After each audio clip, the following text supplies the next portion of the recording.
Ouais, chers fidèles, quelques annonces.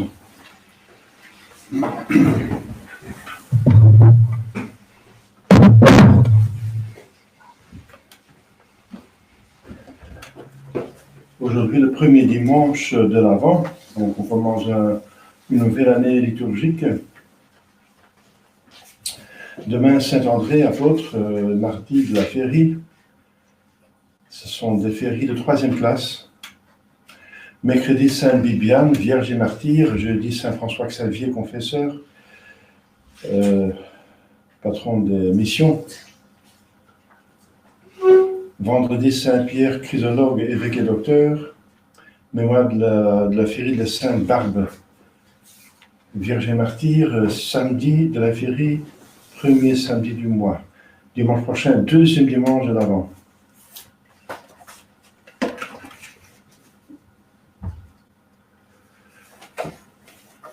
Au nom du Père et du Fils et du Saint-Esprit, ainsi soit-il. Chers fidèles, il y a une nouvelle année liturgique. On quitte le temps où on commémore, où on reçoit des grâces liturgiques de la venue du Saint-Esprit. Du Saint-Esprit qui anime l'Église, qui a été envoyé par Jésus-Christ après avoir mérité la grâce du Saint-Esprit, des dons du Saint-Esprit, par la rédemption. Et on retourne vers la concentration de la méditation, la fête liturgique. Donc on reçoit des grâces liturgiques par rapport au mystère de l'incarnation et de la rédemption. Finalement, de la rédemption. Parce que l'incarnation, c'est une partie de la rédemption. C'est la condition de la rédemption. C'est une amorce, c'est le début. Et voilà, on se retourne vers la deuxième personne de la Sainte Trinité, Jésus-Christ, dans son humanité. On quitte un petit peu, on quitte pas le Saint-Esprit, mais on va se concentrer pour obtenir les grâces. Parce que ce sont ces deux personnes divines qui sont vues sur terre, qui ont une mission divine. La mission divine, donc la Sainte Trinité a fait un décret dans toute éternité que la deuxième personne s'incarne, et la Sainte Trinité a fait de toute éternité un décret, décrété que dans le temps, le Saint-Esprit va se manifester et agir spécialement sur terre.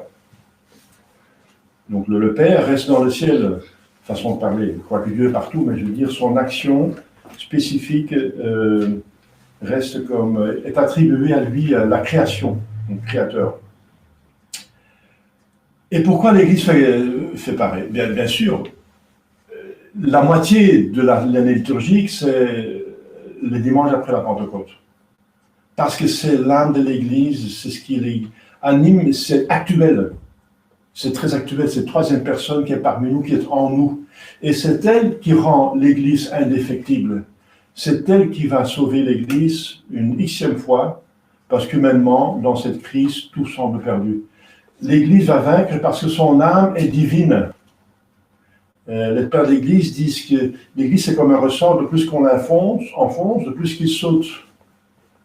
Après, les persécutions sont permises par Dieu pour un plus grand bien. Et le plus grand bien, c'est le ciel.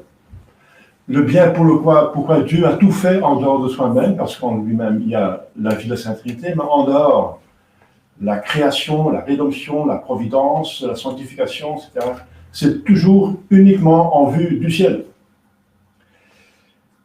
Et c'est très important de se concentrer sur le Saint-Esprit, qui va nous faire comprendre mieux ce que Jésus-Christ a enseigné.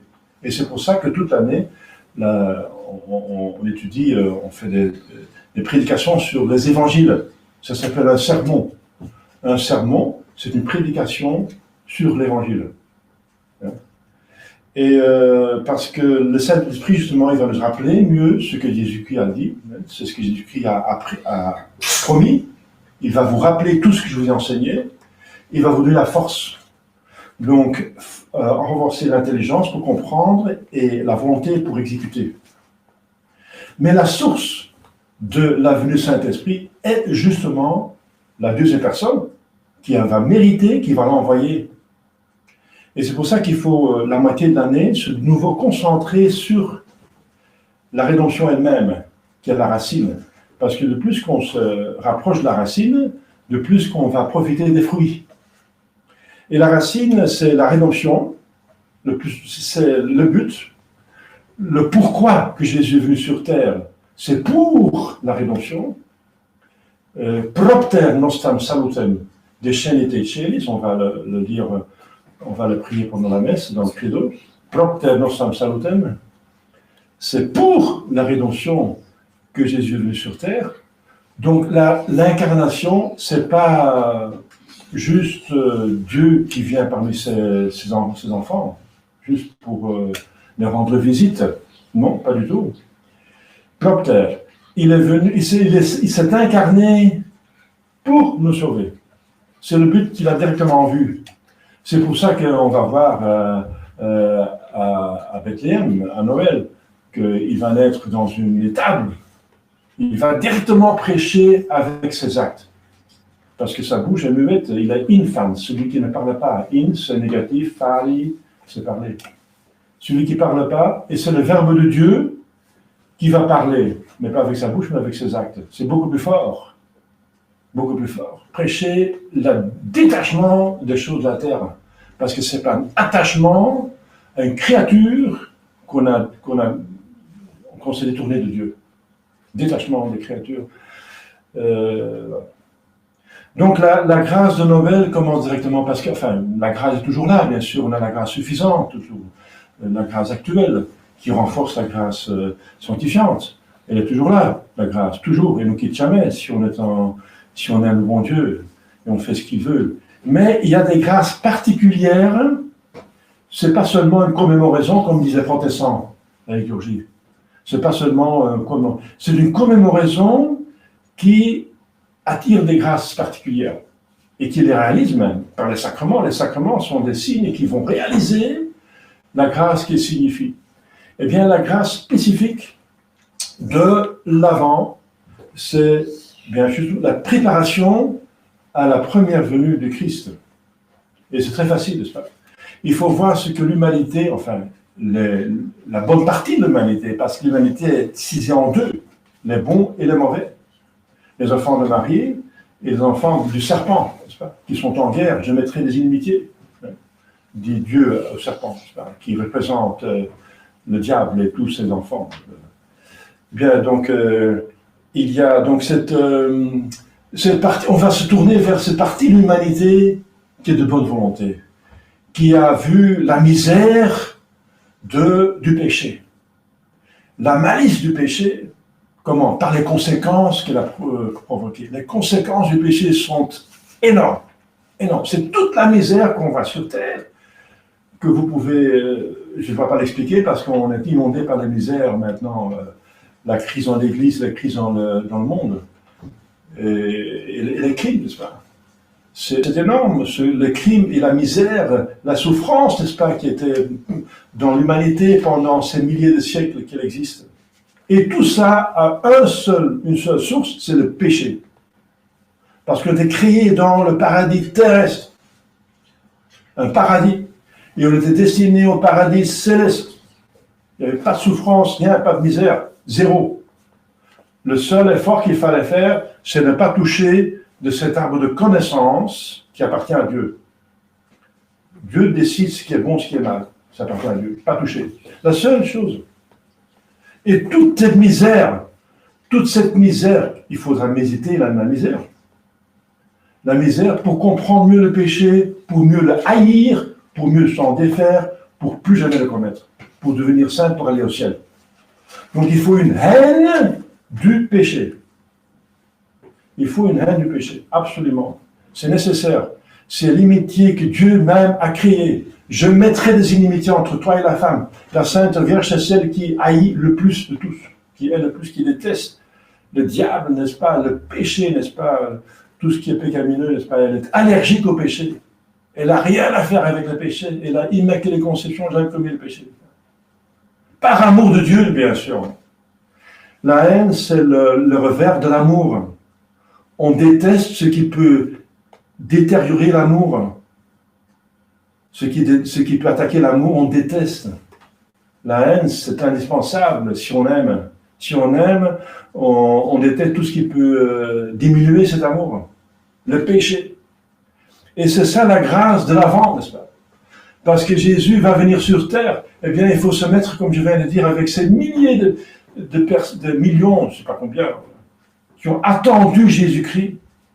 Attendu, Jésus en parle.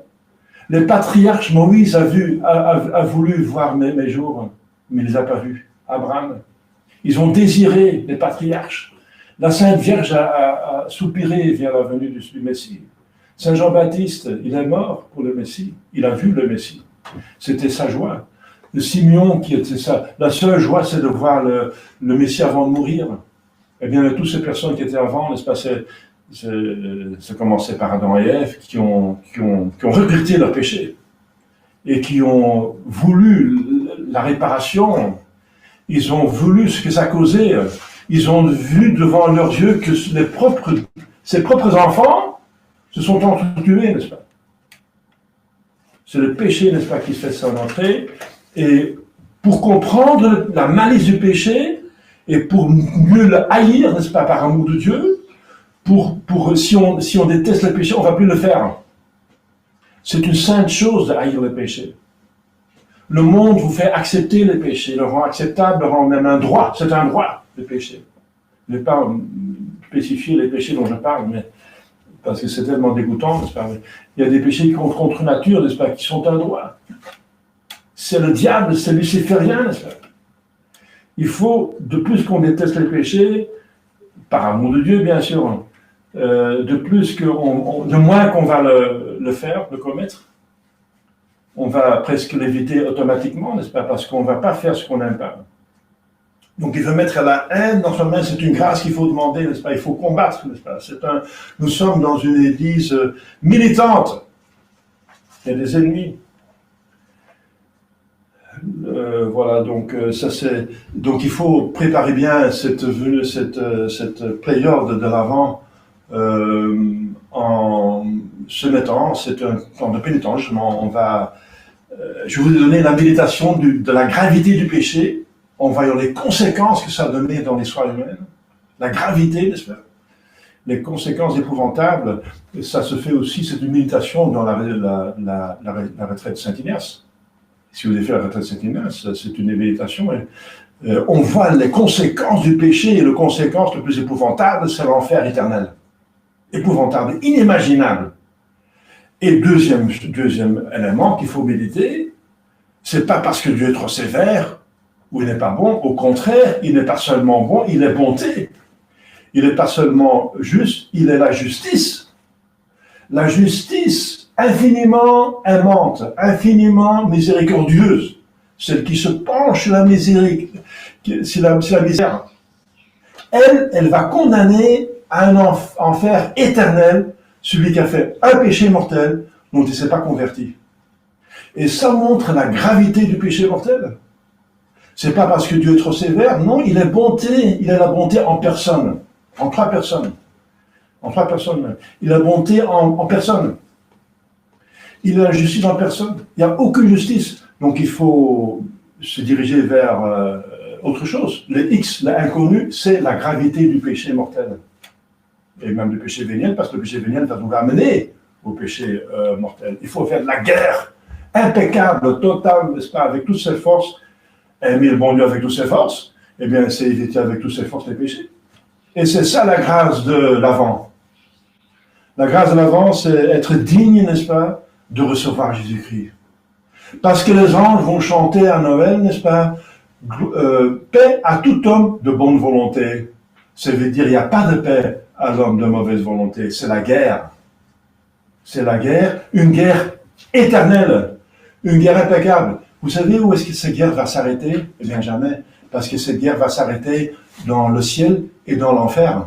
Ce sera la fin, la fin éternelle, l'éternité. Eh bien, il n'y aura jamais la paix, jamais un pacte entre le ciel et l'enfer.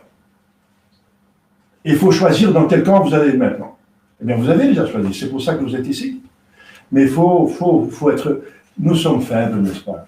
Nous sommes tellement attirés par toutes ces créatures autour de nous qui ont des bontés de Dieu, mais qui peuvent empêcher des plus grandes bontés. On est séduit, n'est-ce pas? On se laisse séduire. Eh bien, c'est la grâce de l'avant, n'est-ce pas? C'est pour ça qu'il y a le violet, il y a les chandeliers en préférence en argent, c'est de la pénitence. Il n'y a pas de fleurs sur l'autel, il y a d'autres chandeliers. L'Église vous invite à faire pénitence sur l'état pécaminieux, nous ne sommes pas encore. Si vous êtes canalisable, il n'y a pas de problème. Mais encore, il faut faire attention, comme la Sainte Vierge, ne pas pécher. Ne se pas attribuer. Mais si vous êtes canalisable, alors il n'y a rien. Nous ne sommes pas canalisables. Saint Jean dit, celui qui dit qu'il est sans péché est un menteur, donc il pêche encore plus. Donc nous sommes, aussi longtemps que nous ne sommes pas canalisables, il y a un effort à faire sur notre état d'attirance. Nous avons quelques vices peut-être qui ne sont pas encore exterminés, donc il faut faire la guerre, il faut continuer cette guerre. Je ne dis pas commencer la guerre parce que vous avez bien sûr, la plupart de nous sommes baptisés quand nous étions enfants, inconscients, mais là on a déclaré la guerre. On a dit je refuse, je renonce à Satan et toutes ses œuvres. Votre déclaration personnelle de guerre a commencé avec votre baptême, mais vous l'avez renouvelé, renouvelant des promesses de baptême, vous avez 12 ans. Alors, il faut le faire. Voilà, vous avez la grâce liturgique, chers fidèles, pour commencer ce combat. Je vous souhaite beaucoup de vertu, de grâce, de générosité, pour votre propre profit, n'est-ce pas? Dieu, sa gloire ne va pas diminuer en soi. Sur la terre, oui, mais Dieu récupère par la justice, il récupère par la miséricorde. Donc, lui, il est intouchable. Mais on le fait pour Dieu, mais finalement c'est nous qui en profitent nous-mêmes. Le profit sera le ciel. Un bonheur incroyable, éternel, inimaginable. Demandons à la Sainte Vierge, n'est-ce pas, qui est le personnage le plus important en avant. La plus importante. C'est pour ça qu'au début, il y a même un jour de jeûne, avant l'Immaculée Conception, au début de l'Avent. Au début, il y a un jeûne pour l'Immaculée Conception, et à la fin, il y a un jeûne avant Noël, comme vous savez. Eh bien, la Sainte Vierge est la personnalité la plus importante de l'Avent, parce que c'est elle qui va donner le Sauveur. L'incarnation est déjà faite le 25 mars. Et c'est la Sainte Vierge qui va nous donner Jésus-Christ. Et en ce moment, le Sauveur est déjà sur terre. Je veux dire, enfin, la commémoration, n'est-ce pas, de 2000 ans, n'est-ce pas, 2020. Il est sur terre, ça veut dire, il est dans le sein de la Sainte Vierge. Jésus est déjà sur terre. Il s'est incarné le 25 mars. Mais il va apparaître à Noël. Et il va nous apparaître, donc il faut se rendre digne, et il faut en tirer profit pour son âme. Au nom du Père et du Fils et du Saint-Esprit, ainsi soit-il.